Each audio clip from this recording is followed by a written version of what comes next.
নমস্কাৰ আজিৰ এই ভিডিঅ'টোত আমি ডিসকাস কৰিবলৈ যত্ন কৰিছো ওভাৰৰ বিপৰীতে আমি কেনেদৰে বিনিথ ব্যৱহাৰ কৰিব লাগে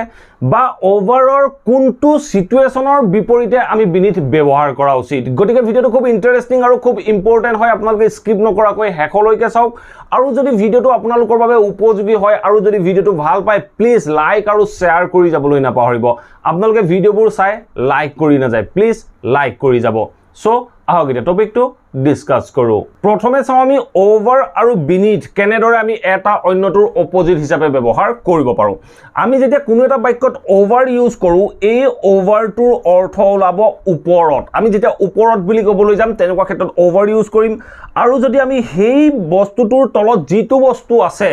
সেই তেনেকুৱা ক্ষেত্ৰত আমি বিনিথ ব্যৱহাৰ কৰিব লাগে এতিয়া আপোনালোকৰ মনত হয়তো প্ৰশ্ন আহিব পাৰে ওপৰত বুজাবলৈ আমি এবভু ব্যৱহাৰ কৰো তলত বুজাবলৈ আন্ডাৰো ব্যৱহাৰ কৰো এটা চক আমি ওপৰৰ মানে কোনটো ওপৰৰ সিচুৱেচনৰ কথা কৈছো যদি এটা বস্তু অন্য এটা বস্তুৰ ওপৰত থাকে আৰু ওপৰত থকা বস্তুটোৱে যদি তলত থকা বস্তুটোক আবৰি ধৰি থাকে তেনেকুৱা ক্ষেত্ৰত আমি ওভাৰ ইউজ কৰিছিলো ইয়াৰ আগৰ এটা ভিডিঅ'ত মই তাৰ বিষয়ে উল্লেখ কৰি আহিছিলো এতিয়া যদি আমি যিটো বস্তু তলত আছে এটা বস্তু অন্য এটা বস্তুৰ তলত আছে কিন্তু টাচ হৈ আছে এটাই অন্যটোক টাচ কৰি আছে স্পৰ্শ কৰি আছে ফিজিক্যাল টাচ হৈ আছে আবৰি আছে তেনেকুৱা ক্ষেত্ৰত আমি বিনিথ ইউজ কৰিব লাগিব যদি স্পৰ্শ হৈ নাথাকে যদি ফিজিক্যাল টাচ নাথাকে তেনেকুৱা ক্ষেত্ৰতে আমি আন্ডাৰ ব্যৱহাৰ কৰিব পাৰো সো এইখিনিলৈকে আপোনালোকে কনসেপ্টটো নিশ্চয় বুজিব পাৰিছে এতিয়া দুই এটা এক্সাম্পলৰ মাধ্যমেৰে ইয়াক বুজিবলৈ যত্ন কৰো এতিয়া আপোনালোকে স্ক্ৰিনত দুটা এক্সাম্পল দেখিবলৈ পাইছে সো ফাৰ্স্ট এক্সাম্পল চাওক কি কৈছে হি wore a coat over the shirt he wore a coat over the shirt হি শাৰ্টটোৰ ওপৰত এটা কোট পিন্ধি আছে এই শাৰ্টটোৰ ওপৰত যেতিয়া মই এটা কোট পিন্ধি থাকিম শাৰ্টটো আৰু কোটটোৰ মাজত স্পৰ্শ হৈ থাকিব ফিজিক্যাল টাচ হৈ থাকিব যেতিয়া ফিজিক্যাল টাচ হৈ এটা বস্তু অন্য এটা বস্তুৰ ওপৰত থাকে তেনেকুৱা ক্ষেত্ৰত আমি ওভাৰ প্ৰিপজিশন ইউজ কৰিছিলো ইয়াৰ বিষয়ে মই ইয়াৰ আগৰ এটা ভিডিঅ'ত ইয়াৰ বিষয়ে উল্লেখ কৰি আহিছিলো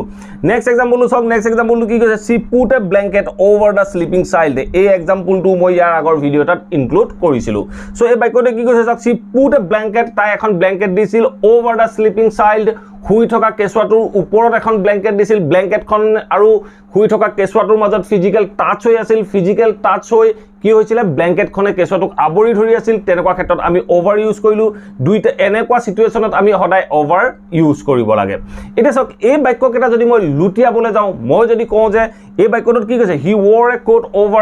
over the shirt শাৰ্টৰ ওপৰত হি এটা কোট পিন্ধিছিল মই যদি ক'ব লগা হয় হি কোটৰ তলত এটা শাৰ্ট পিন্ধিছিল কোটটোৰ তলত এটা শাৰ্ট পিন্ধিছিল ইয়াৰ অৰ্থটো কি হ'ল কোটটো আৰু শাৰ্টটোৰ মাজত ফিজিক্যাল টাচ হৈ আছে ফিজিক্যাল টাচ হৈ এটা বস্তু অন্যটো বস্তুৰ তলত আছে ফিজিক্যাল টাচ হৈ যেতিয়া এটা বস্তু অন্য এটা বস্তুৰ তলত থাকিব তেনেকুৱা ক্ষেত্ৰত আপুনি আন্ডাৰ ইউজ কৰিব নোৱাৰে আপুনি ইউজ কৰিব লাগিব বিনিথ তেতিয়া মই কি ক'ম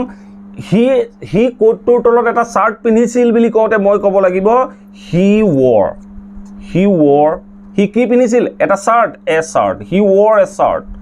wore a shirt হি এটা শাৰ্ট পিন্ধিছিল কোট পিন্ধিছিল জ্যাকেটটোৰ তলত বা কোটটোৰ তলত তেতিয়া মই ক'ব লাগিব হি wore a shirt beneath তেতিয়া আমি তলত বুজাবৰ কাৰণে আমি ব্যৱহাৰ কৰিব লাগিব beneath the coat এনে ধৰণে আমি বাক্যটো ফৰ্ম কৰিব লাগিব আমি ক'লো যে হি wore a shirt beneath the coat he wore a shirt beneath the coat হি কোটটোৰ তলত এটা শাৰ্ট পিন্ধিছিল এটা নেক্সট এক্সাম্পল চাওক নেক্সট এক্সাম্পল কি কৈছে she put a blanket over the sleeping child she put a blanket over the sleeping child হুই থকা কেছুৱাটোৰ ওপৰত এখন ব্ল্যাঙ্কেট দিছিল মই যদি এটা বাক্যটোৰ দ্বাৰা কওঁ যে কেছুৱাটো এখন ব্ল্যাঙ্কেটৰ তলত শুই আছিল এটা চাওক প্ৰথম সিচুৱেচনটো কি কম্বলখন ওপৰত আছিল আৰু ফিজিক্যাল টাচ হৈ আছিল নেক্সট সিচুৱেচনটো কি কেছুৱাটো তলত শুই আছে আৰু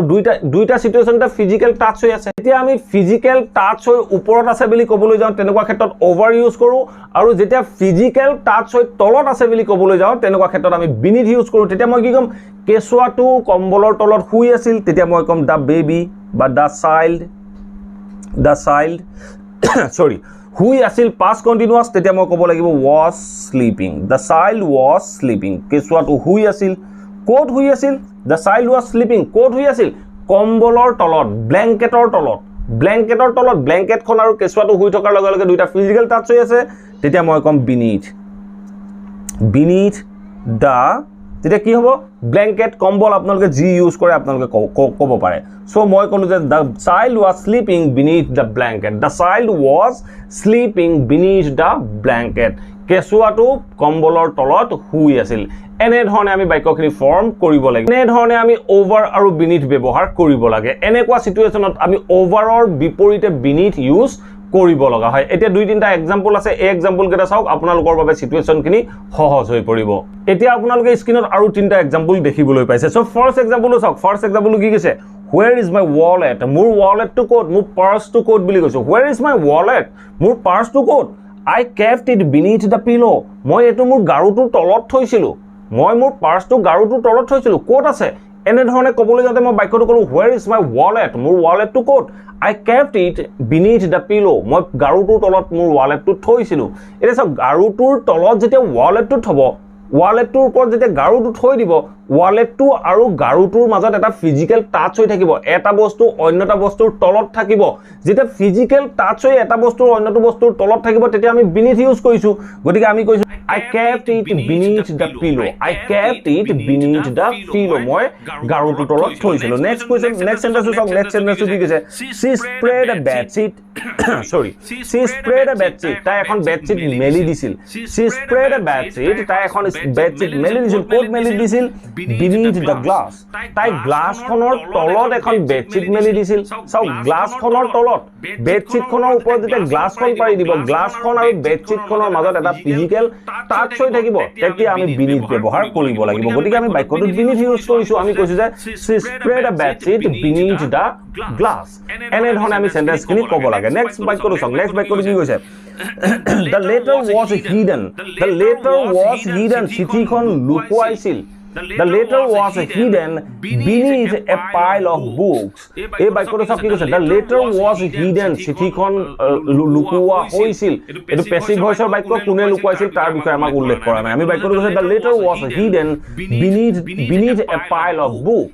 এডম কিতাপৰ তলত এটা কিতাপৰ দমৰ তলত চিঠিখন লুকুৱা হৈছিল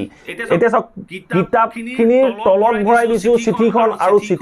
আৰু কিতাপখিনিৰ মাজত এটা ফিজিক্যাল